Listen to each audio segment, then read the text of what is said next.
భారత్ మాతాకి జై. విశ్వ హిందూ పరిషత్ ఆధ్వర్యంలో హైందవ శంకారామానికి జనవరి 5 విజయవాడ గన్నవరం కేసరపల్లి కేంద్రంగా ఒక ఆధ్యాత్మిక ధార్మిక సమన్వయపరుచుకుంటూ సంఘటిత శక్తి ప్రదర్శన కార్యక్రమానికి శ్రీకారం చుట్టాం.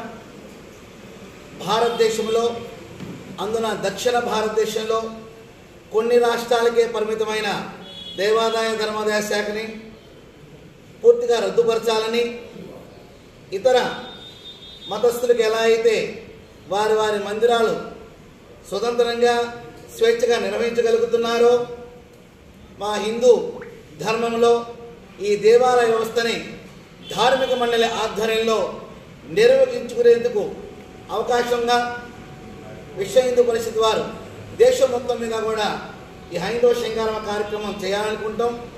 దానిలో ప్రప్రదంగా ఆంధ్ర రాష్ట్రానికి మన తెలుగు వారికి ప్రధానంగా అవకాశం లభించడం ఇదంతో ఆహ్వానించక పరిణామం. మన ఆంధ్రప్రదేశ్ నుంచి 26 జిల్లాల్లో మండలాల్లో గ్రామాల నుంచి కూడా లక్షలాది మంది దేవాలయ విముక్తి కోసం ఈ ఉద్యమంలో భాగస్వామ్యం అవడం కోసం, దేశం కోసం, ధర్మం కోసం, మా ఆలయాల విముక్తి కోసం మేము సైతం అంటూ లక్షలాది మంది తరలి వస్తున్నారు.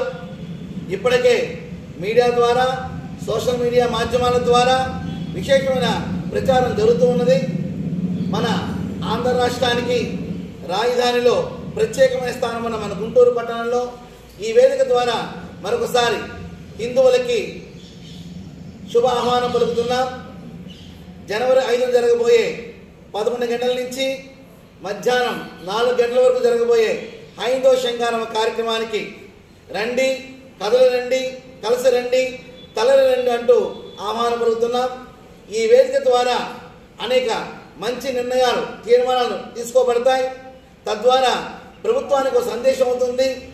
హిందువుల సంఘటిత శక్తి ప్రదర్శన ద్వారా ప్రభుత్వాలు కూడా తమ యొక్క ఆలోచన విధానాన్ని మార్చుకుని అనుకూలంగా తమ నిర్ణయాలు ప్రకటిస్తాయని చెప్పి మేము భావిస్తున్నాము. ఆ వేదిక మీద ప్రధానంగా అనేక మంది విశ్వ హిందూ పరిషత్ అగ్రనాయకత్వం వస్తుంది. అలాగే మా రాష్ట్రీయ స్వయంసేవక సంఘం సంబంధించిన పెద్దలు ఆహ్వానితులుగా ఉన్నారు.